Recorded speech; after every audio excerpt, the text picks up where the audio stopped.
रामू बहुत गरीब था, पर उसके हाथों में जादू था। एक दिन वह अपने टूटे हुए घर में छोले उबाल रहा था। उसकी बीमार बेटी बिस्तर पर लेटी थी। रामू ने अपनी पत्नी को हौसला देते हुए कहा, तुम चिंता मत करो भाग्यवान। कल से मैं सड़क किनारे 120 रुपए में अनलिमिटेड छोले कुलचे का ठेला लगाऊंगा। देखना, मेरी मेहनत रंग लाएगी और हम अपनी बच्ची का इलाज जरूर करवाएंगे। अगले दिन सुबह सुबह रामू ने सड़क किनारे एक बरगद के पेड़ के नीचे अपना नया ठेला लगा लिया। तवे पर मक्खन में सिकते करारे कुलचे और मसालों से महकते छोलों की खुशबू दूर दूर तक फैलने लगी। आओ भाई आओ, गर्मा गर्म छोले कुलचे सिर्फ 120 रुपए में पेट भर के खाओ, जितना मर्जी उतना खाओ। अरे रामू भाई, आज नया ठेला लगा लिया क्या? पर ये जो तुम चिल्ला रहे हो, 120 रुपए में पेट भर खाना, ये सच बोल रहे हो या सुबह सुबह मेरे साथ कोई मजाक कर रहे हो? मजाक नहीं मंगल भाई, एकदम सच है। हम गरीबों का ठेला है तो अपनों के लिए ही है ना। तुम बस आराम से बैठकर खाओ, स्वाद ना आए तो एक भी पैसा मत देना। मंगल ने छोले कुलचे की पहली बाइट ली और उसकी आंखें खुशी से चमक उठीं। वाह रामू भाई, तुम्हारे हाथों में तो सच में कोई जादू है। कुलचे एकदम मक्खन में तैर रहे हैं और छोलों का ये मसालेदार स्वाद, मजा ही आ गया भाई। अरे मंगल भाई, खिसकना जरा, थोड़ी जगह देना। रामू, एक प्लेट इधर भी लगा दे जल्दी से। सुबह से ईंट उठा उठाकर कमर टूट गई है। अब तुम्हारे ठेले से ऐसी खुशबू उठी कि मुझसे रुका ही नहीं गया। ये लीजिए बिरजू भाई, आराम से खाइए। खत्म हो जाए तो बिना संकोच के बताना, मैं और छोले डाल दूंगा।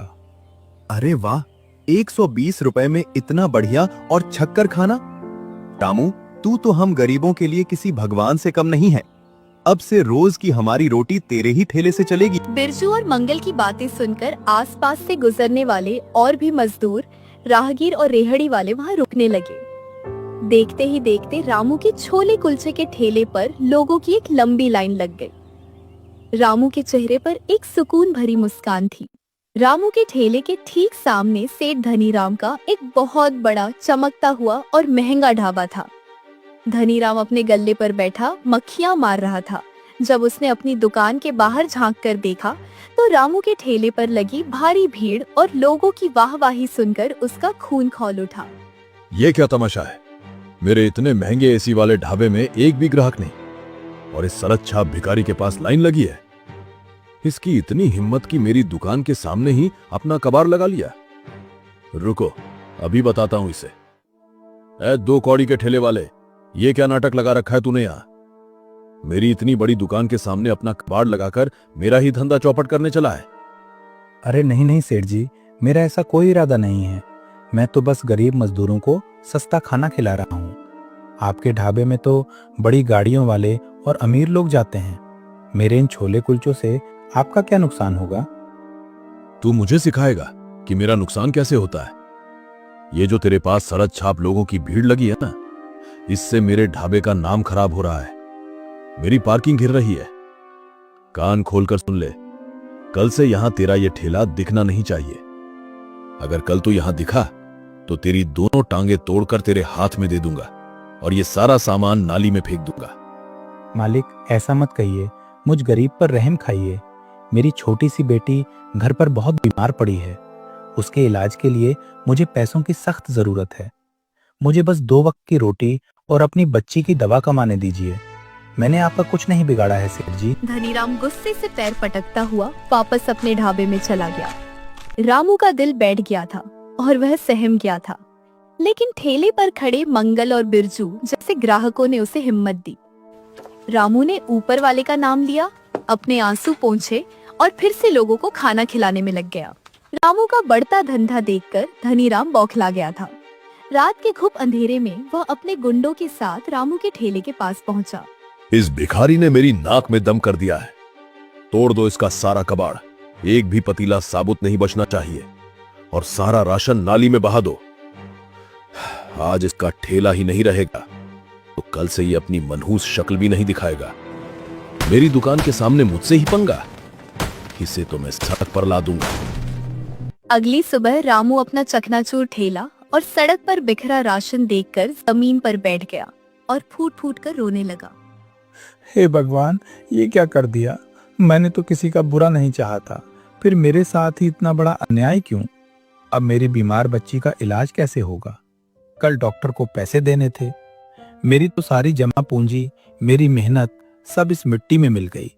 मैं तो कहीं का नहीं रहा मालिक, मेरी तो दुनिया ही लुट गई। रामू को इस तरह रोता देख रोज वहाँ खाने वाले मजदूर मंगल, बिरजू काका और कॉलेज का लड़का राहुल दौड़ कर आए।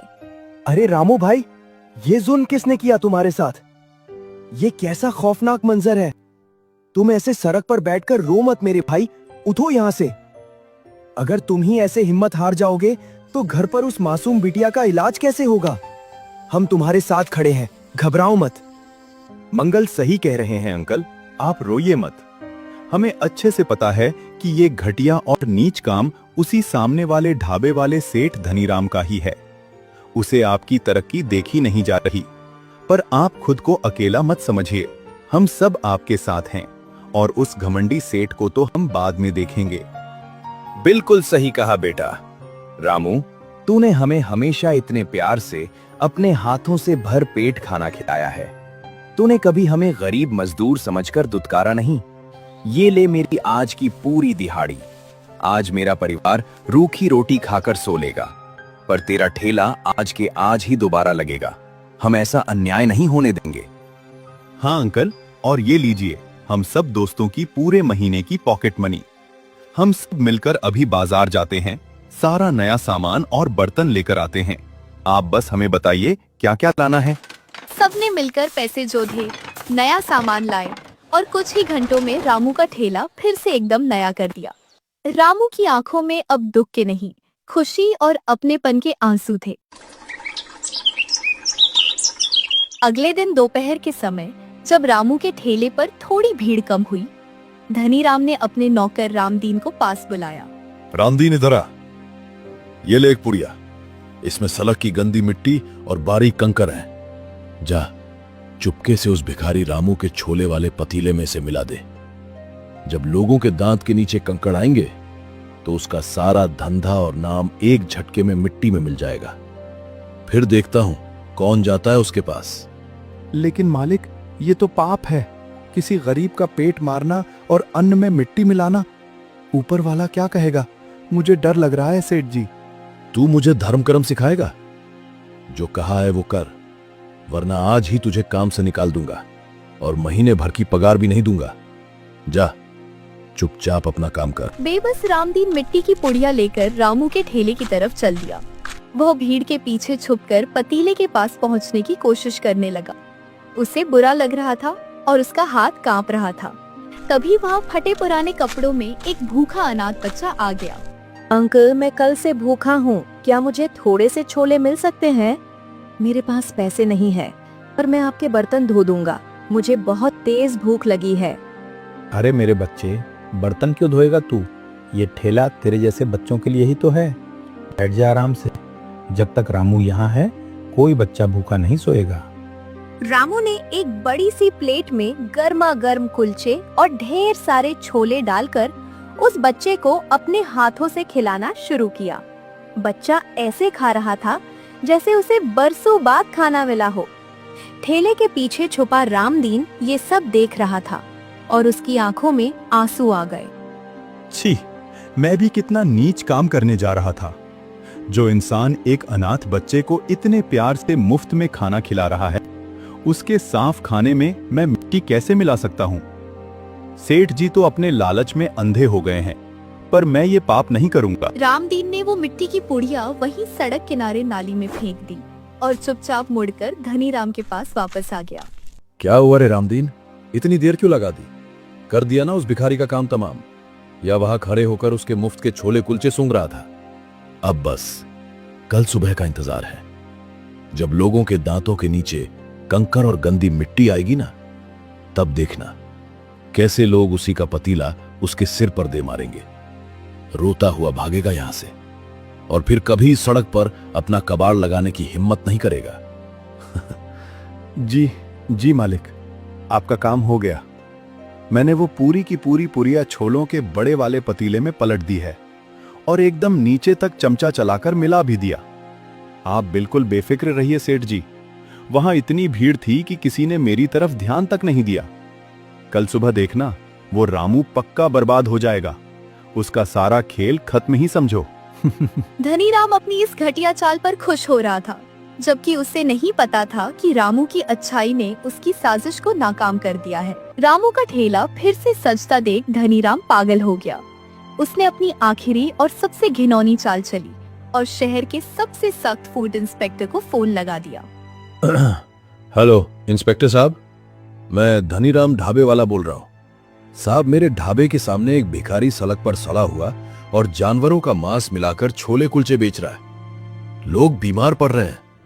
आप तुरंत आकर इसे जेल में डालिए, वरना शहर में बीमारी फैल जाएगी। कुछ ही देर में पुलिस और इंस्पेक्टर की गाड़ी सायरन बजाते हुए सीधे रामू के ठेले पर आकर रुकी। भीड़ घबराकर पीछे हट गई। धनीराम अपने ढाबे से खड़े होकर मजे से हंस रहा था। बंद करो ये सब, कोई अपनी जगह से नहीं हिलेगा। ओए ठेले वाले, तेरा ही नाम रामू है? जी साहब, मेरा ही नाम रामू है। क्या बात हो गई साहब, मैंने कोई गलती कर दी क्या? गलती नहीं, तूने जुर्म किया है। तेरी शिकायत आई है कि तू लोगों को बासी और कुत्तों का सड़ा हुआ मांस खिला रहा है। आज तेरा खाना लैब में चेक होगा। अगर तेरे इस पतीले में कुछ भी गड़बड़ निकली तो अभी तेरा ये ठेला सील करूंगा और तुझे सीधा जेल की चक्की पीसने भेजूंगा। बिल्कुल सही इंस्पेक्टर साहब, इस सड़क छाप ने तो पूरे मोहल्ले की हवा में जहर घोल दिया है। हम जैसे शरीफ दुकानदारों का नाम भी खराब कर रहा है। इसे तो हथकड़ी लगा कर ले जाइए साहब। नहीं साहब, भगवान के लिए ऐसा मत कहिए, ये बिल्कुल झूठ है। मैं तो गरीब आदमी हूँ, मेहनत मजदूरी करके अपनी बीमार बच्ची के इलाज के लिए 2 पैसे जोड़ रहा हूँ। मैं किसी के खाने में जहर कैसे मिला सकता हूँ? आप खुद मेरा खाना चेक कर लीजिए साहब, ये एकदम साफ और शुद्ध है। तेरी ये झूठी कहानियां मैं थाने में सुनूंगा जब तक मैं इसका पतीला चेक नहीं कर लेता। उसने पतीले का ढक्कन हटाया, उसे ध्यान से सूंघा और फिर 1 चम्मच भरकर छोले अपने मुंह में रख ली। पूरे ठेले के पास एकदम सन्नाटा छा गया। रामू की सांसें अटक गईं और धनीराम अपनी जीत का इंतजार करने लगा। अरे वाह, क्या बात है रामू, मैंने अपनी इतने सालों की नौकरी में आज तक इतना स्वादिष्ट, ताजा और शुद्ध खाना कभी नहीं खाया। तेरे इन छोलों में सिर्फ मसालों का नहीं, बल्कि तेरी ईमानदारी और मेहनत का स्वाद आ रहा है। भगवान आपका भला करे साहब। मैंने आपसे पहले ही कहा था ना, मैं गरीब जरूर हूँ पर बेईमान नहीं। मैं अपनी बीमार बच्ची की कसम खाकर कहता हूँ, मैं कभी चंद पैसों के लिए किसी के भरोसे के साथ धोखा नहीं करूंगा साहब। और तू धनीराम, तूने पुलिस को झूठी शिकायत करके हमारा कीमती समय बर्बाद किया है। सिर्फ अपनी जलन और लालच में आकर तू एक गरीब और ईमानदार आदमी की रोजी रोटी छीनना चाहता था। तेरी नीयत में ही खोट है। मुझे तो अब तेरे ही ढाबे पर शक हो रहा है। सिपाही, इस घमंडी सेठ को पकड़ो और इसके पूरे ढाबे की चप्पे चप्पे की तलाशी लो। मुझे इसके किचन में कुछ तो बहुत बड़ी गड़बड़ लग रही है। अरे नहीं नहीं साहब, आप मेरे ढाबे में क्या ढूंढ रहे हैं? मेरा ढाबा तो एकदम नंबर 1 है। आप इस सड़क छाप ठेले वाले की बातों में क्यों आ रहे हैं? आप अंदर मत जाइए साहब, मैं शहर का नामी आदमी हूँ। सिपाहियों ने धनीराम की एक ना सुनी और सीधा उसके महंगे ढाबे के किचन में घुस गए। पीछे जाकर अंदर का नजारा देखकर अरे यहाँ से भी सबकी बदबू आ आंखें रही फटी है। रह गईं। कॉकरोच निकलते हैं। इंस्पेक्टर साहब, यहाँ अंदर तो बहुत बुरा हाल है। फ्रिज में हफ्तों पुराना सड़ा हुआ खाना बदबू मार रहा है, सब्जियों में कीड़े रेंग रहे हैं और बर्तनों पर काई जमी है। ये सेठ लोगों को सच में धीमा जहर खिला रहा था साहब। तो ये है तेरा नंबर 1 ढाबा, दूसरों पर जानवरों का मांस बेचने का झूठा इल्जाम लगाने वाले। तू खुद लोगों को कीड़े मकोड़े और सड़ा हुआ खाना खिलाकर उनकी जान से खेल रहा था। आज से तेरा ये ढाबा सील, इस पर भारी जुर्माना भी लगेगा और तू चलेगा सीधा हवालात की हवा खाने। ले चलो इसे और इसके ढाबे पर अभी ताला जड़ो। पुलिस धनीराम को पकड़कर ले गई और उसके ढाबे पर हमेशा के लिए ताला जड़ दिया गया।